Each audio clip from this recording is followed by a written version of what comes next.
There is a strange moment that happens between people. You can walk into a room, say nothing, ask for nothing, and somehow, someone begins behaving differently around you. They become quieter or more sarcastic, more competitive, more critical.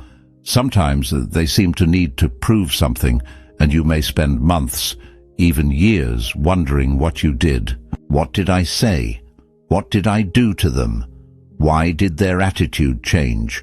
Why does my happiness seem to irritate them? Why does every achievement somehow become a competition?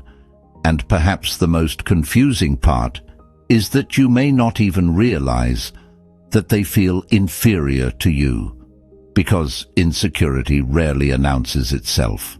It doesn't usually walk into the room and say, "I feel inferior to you." It has other languages: a joke, a criticism, a strange silence, a sudden competition, a compliment that somehow feels like an insult, a question that sounds innocent but leaves you feeling smaller, and sometimes the person doing it doesn't even understand why they're doing it.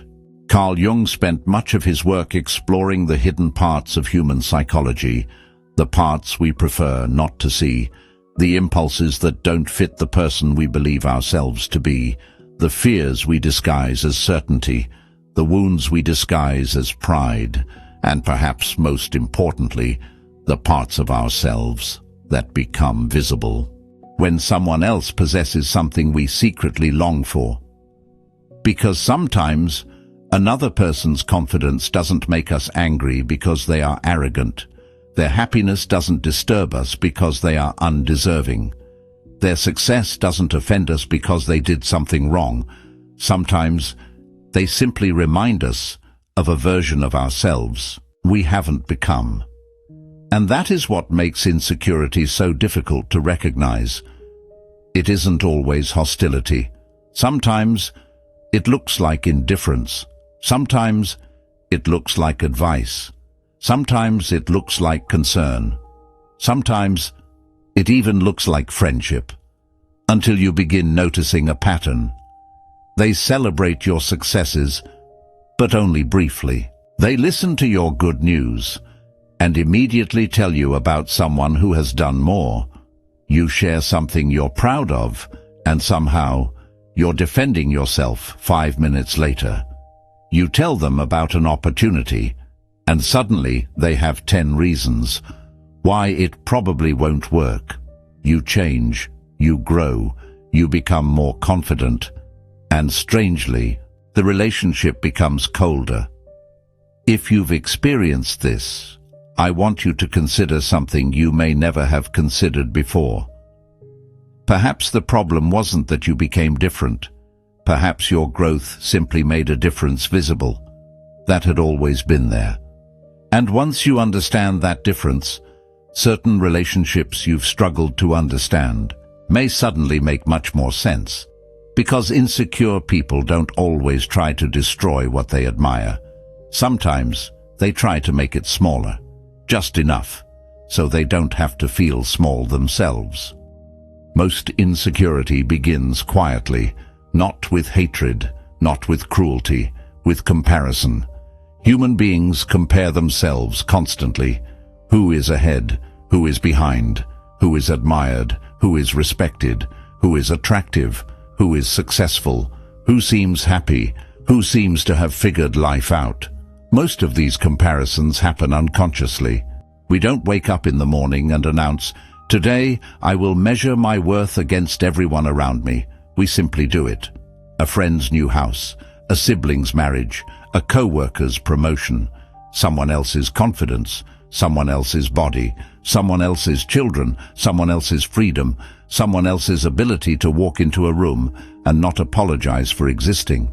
And comparison becomes dangerous when the mind doesn't simply ask, "What do they have?" but quietly asks, "What does their having it say about me?" That second question is where insecurity begins to deepen, because if another person's success means nothing about you, you can admire it, you can learn from it, you can celebrate it. But if their success becomes evidence, that you are somehow falling behind, then their existence becomes uncomfortable. Their success becomes personal. Their confidence becomes arrogance. Their happiness becomes suspicious. Their independence becomes selfishness. Their beauty becomes superficial. Their intelligence becomes pretension. Their peace becomes boring. Their boundaries become cruelty. Suddenly, the person hasn't changed. The meaning you've attached to them has changed. One of the clearest signs of insecurity is what happens immediately after your good news. Watch carefully, not at what they say. Watch what happens after you tell them something you're proud of. You say, "I got the position," and they say, "That's good." Then, although, or, "Those jobs aren't what they used to be," or, "I heard someone else got an even better offer," or perhaps they simply change the subject. It may seem insignificant, but repeated often enough, a pattern appears. Your victories are never allowed to remain victories. They must be reduced, explained away, compared, qualified, or brought back down to ordinary size. This doesn't necessarily mean the person consciously wants you to fail. That's too simple. Sometimes they simply need your achievement to feel less significant, because your achievement has become a painful measurement of their own life. And this is where Jung's concept of the shadow becomes useful. The shadow can be understood as those aspects of ourselves that we have difficulty acknowledging or integrating.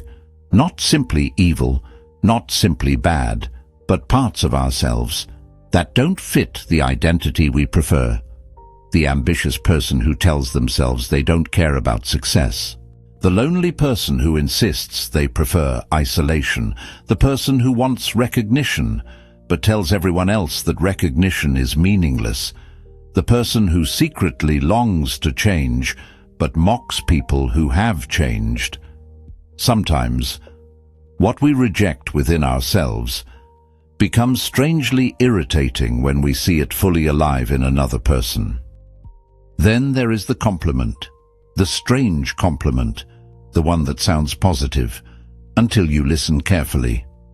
"You look good today." "You must have really tried," or "You actually did a great job." That little word, "actually," it can carry an entire psychological story, or "You're lucky things work out for you," or "I wish I had as much free time as you," or "must be nice." None of these sentences automatically mean insecurity. Sometimes people are simply awkward. Sometimes they're joking. Sometimes they're genuinely observing something. But when the same pattern repeats, when praise repeatedly contains a small reduction, the compliment begins to reveal something deeper. It's as though the person needs to give you something and take something away at the same time. You're successful, but lucky. You're attractive, but superficial. You're intelligent, but difficult. You're confident, but arrogant. You're independent, but selfish. The compliment gives you recognition. The qualification takes some of it back. And psychologically, that can be a way of restoring balance. Because if your worth becomes too obvious, their own insecurity becomes harder to ignore. Another pattern appears when you stop needing permission. You begin saying no. You stop explaining every decision. You become comfortable being misunderstood. You don't chase approval the way you used to.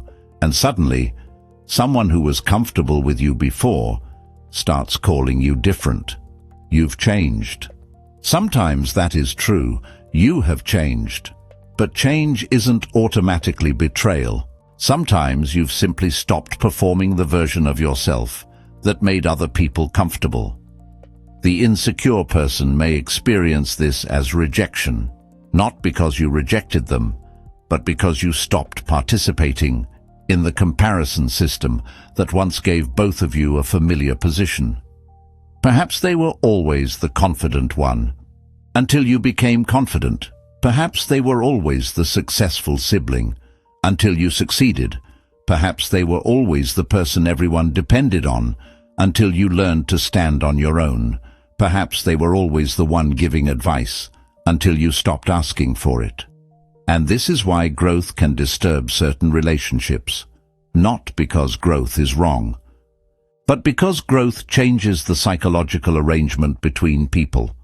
You become less dependent, less predictable, less available for comparison, and sometimes someone who benefited from your old insecurity doesn't know what to do with your new confidence. But there is something even more revealing than the way insecure people respond to your success. Watch what happens when other people praise you, because sometimes that's when the mask slips. Not when you win, not when you speak, not when you walk into the room, but when someone else looks at you and says, "I'm proud of you."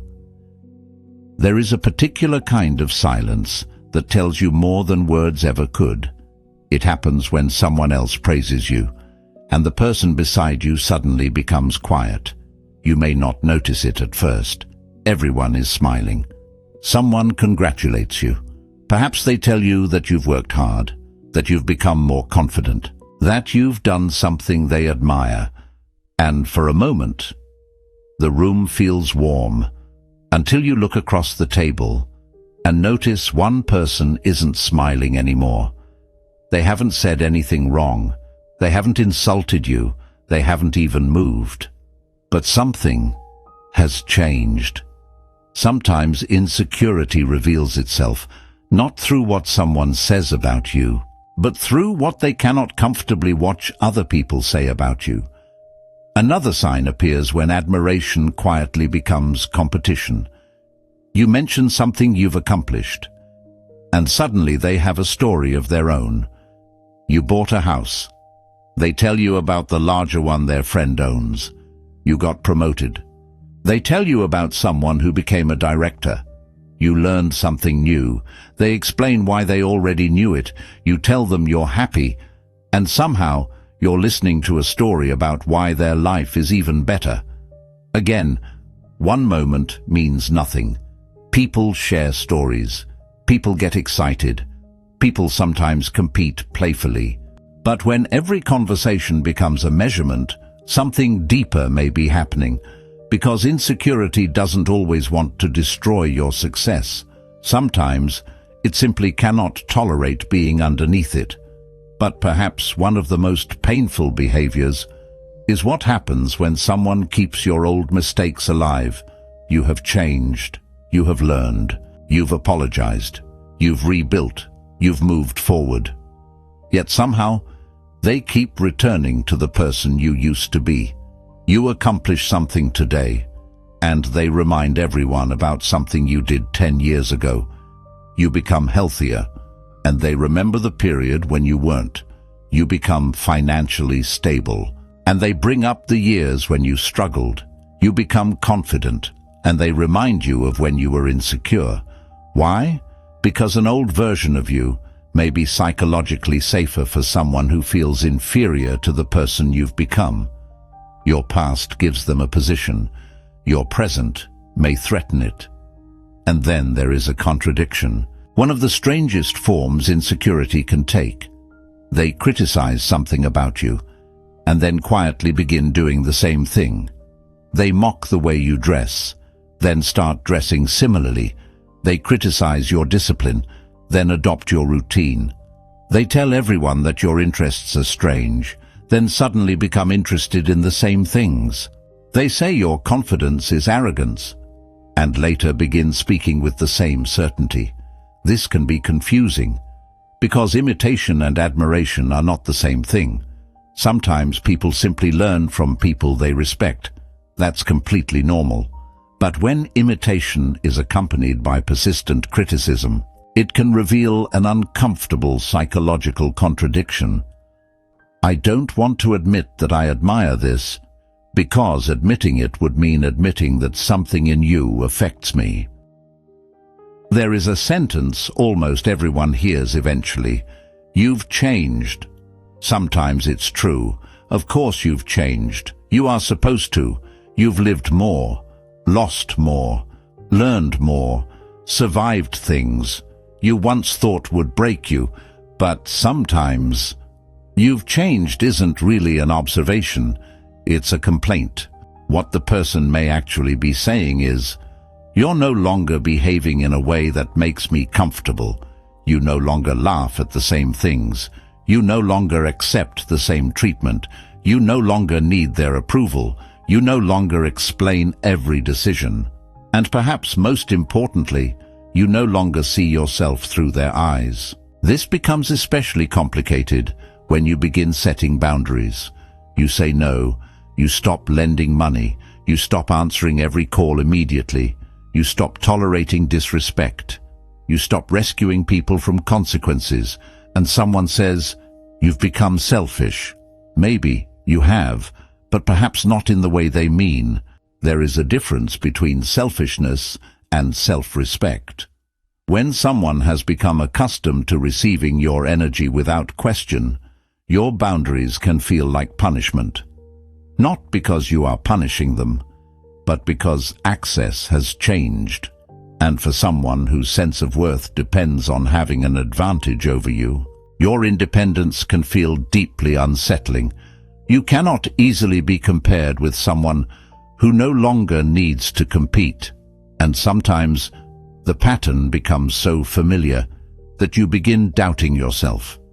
Every time you become confident, someone pulls you back. Every time you become hopeful, someone reminds you to be realistic. Every time you take a risk, someone tells you why you'll fail. Every time you become peaceful, someone brings you another problem. Eventually, you begin making yourself smaller before they even ask. You stop sharing, you stop celebrating, you stop explaining, you stop dreaming out loud, and one day you realize something heartbreaking. You have been managing another person's insecurity by managing your own life. But here's where we need to be careful, because once you understand these patterns, it becomes very tempting to look around your life and decide that everyone who criticizes you must feel inferior. That isn't wisdom, that's another form of ego. Not every disagreement is insecurity. Not every criticism is jealousy. Not everyone who challenges you is threatened by you. Sometimes you're simply wrong. Sometimes someone sees something in you that you genuinely need to see. And sometimes the person who feels inferior isn't them, it's you. Once you understand insecurity, there is a temptation that can become almost as dangerous as insecurity itself. You begin seeing it everywhere.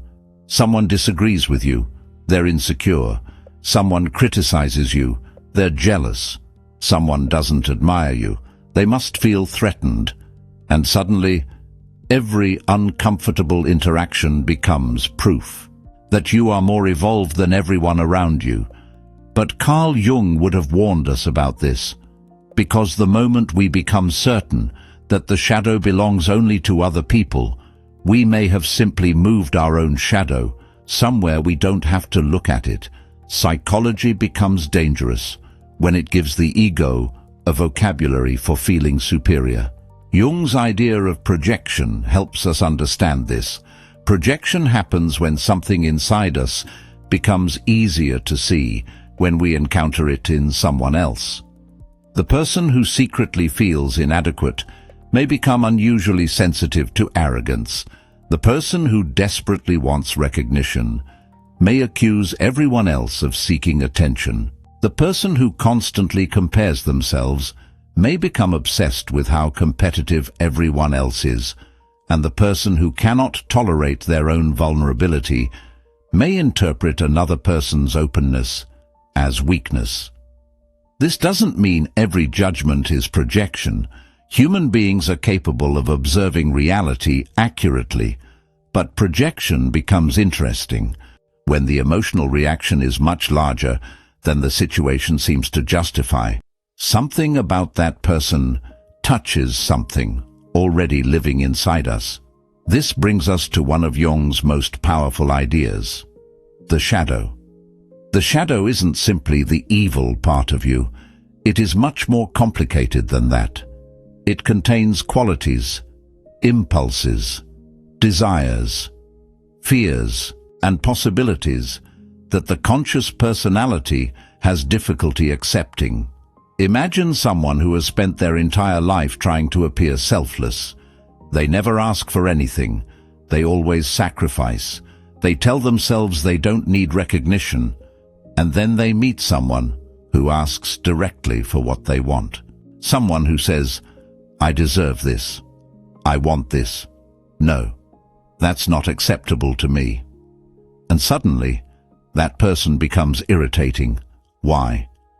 Perhaps the irritation isn't entirely about them. Perhaps they are carrying a quality that the other person has spent years suppressing. The ability to say no, the ability to want, the ability to take up space, the ability to admit ambition. And when a rejected part of ourselves appears in another person, it can feel strangely threatening. Because the other person isn't merely being themselves. They are reminding us of someone we might have been.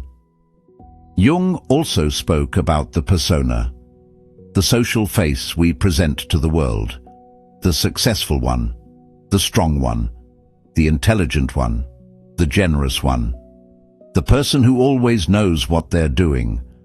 A healthy persona is necessary. We all need different ways of moving through different parts of life. But when the persona becomes too rigid, the person beneath it can become terrified of anything that threatens the image. And this is where insecurity can become surprisingly loud. The person who constantly needs to appear intelligent may become furious when corrected. The person who needs to appear successful may become defensive around someone more successful. The person who needs to appear powerful may become uncomfortable around someone who doesn't fear them. Because when the image becomes the identity, another person's strength can feel like an attack on your existence. Sometimes, insecurity doesn't look small. It looks enormous. Loud confidence, constant boasting, needing to win every conversation, always having the better story, always knowing more, always needing the final word. This is why insecurity can be so difficult to recognize. We imagine an insecure person as someone who hides in the corner, but sometimes insecurity is the person dominating the room, the person who cannot tolerate being corrected, the person who turns every conversation into a competition, the person who becomes strangely aggressive whenever their status feels uncertain. The outside can become very large when the inside feels very fragile. And this is why some forms of superiority are actually attempts to escape inferiority. Not always, but sometimes. The person isn't trying to convince you that they're better. They're trying desperately to convince themselves. And this is where the story changes. Because once you understand insecurity, you may be tempted to use that knowledge as a weapon. You know what bothers them. You know what makes them compare. You know what makes them feel small. And you could use that knowledge to make yourself feel powerful. But then, you're still playing the same game. Only now, you've changed positions. They needed to feel above you. Now, you need to feel above them. Nothing has really changed. Carl Jung's psychology points towards something deeper. Individuation isn't about becoming superior to other people. It is about becoming more fully yourself. And those are two very different things. So perhaps the answer isn't to become less successful, less confident, less visible, less ambitious, less alive. You don't have to dim yourself to make another person comfortable. But you also don't have to shine just to prove that you can. There is a difference. One comes from freedom, the other comes from competition. If you have grown, let yourself grow. If you have succeeded, allow yourself to be grateful. If you've become confident, don't apologize for it. And if someone feels uncomfortable around the person you've become, You don't necessarily need to punish them. You don't need to humiliate them. You don't need to prove that you're better. You can simply stop shrinking. And perhaps this is the question worth carrying with you. Not, who feels inferior to me, but where do I still feel inferior? Not, who is jealous of me, but who am I still comparing myself with? Not, why does their success bother them, but why does someone else's success sometimes bother me? These questions are harder, but they are also more liberating, because the moment you can look honestly at your own comparison, you become less controlled by everyone else's. You don't need to know who is jealous. You don't need to know who feels threatened. You don't need to decode every silence. You don't need to interpret every strange reaction. You become free to let other people have their inner worlds. And finally, return to your own. Maybe you've spent years wondering why certain people changed around you, why they became colder, why they minimized your successes, why they seemed to compete with you, why they remembered your mistakes, long after you had forgiven yourself. Maybe you were right about some of it. Maybe you misunderstood some of it. Human beings are complicated. We rarely know the entire story happening inside another person. But there is one thing you can know. You can know whether you're still shrinking yourself to keep someone else comfortable. You can know whether you're still apologizing for becoming who you are. You can know whether you're still waiting for someone else's permission to live your own life.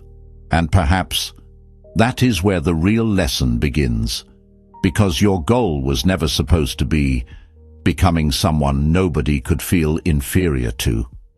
Your goal was never supposed to be becoming so successful that nobody could criticize you. Your goal was never supposed to be proving that you were better. The goal was to become whole, to know your strengths without worshipping them, to know your weaknesses without being ashamed of them, to celebrate another person's success without making it evidence against yourself, to hear criticism without immediately collapsing, to receive praise without becoming dependent on it, to walk into a room without asking, how do I compare, and instead ask, who am I? Because perhaps the deepest freedom is not becoming so impressive that nobody can feel small beside you. It is becoming so secure within yourself that you no longer need to know who feels small. You stop measuring, you stop proving, you stop shrinking, you stop chasing, and you begin living quietly, honestly, fully. Carl Jung spent much of his life exploring what happens when a person stops running from the parts of themselves they don't want to see, and perhaps that is the lesson here. If someone feels inferior to you, that is ultimately their inner work. If you feel inferior to someone else, that is yours, and if both of you can eventually turn inward, the comparison loses its power, because there is no longer a need to be above anyone, and no need to be beneath anyone. There is simply you, becoming, growing, learning, becoming more whole, one honest moment at a time, and perhaps that is what it means to finally stop living in someone else's mirror. And now I'd like to ask you something. Have you ever noticed someone treating you differently after you became more confident, more successful, or simply more comfortable being yourself? Did you shrink yourself to keep the relationship peaceful? Or did you eventually learn to let them have their feelings while continuing to become yourself? Tell me your experience below. Someone reading your comment may be living through the same thing, and your words might help them understand it differently. And if this video gave you a new way of looking at the people around you, stay with us. There are many things about human nature that become clearer once we learn how to look beneath the surface.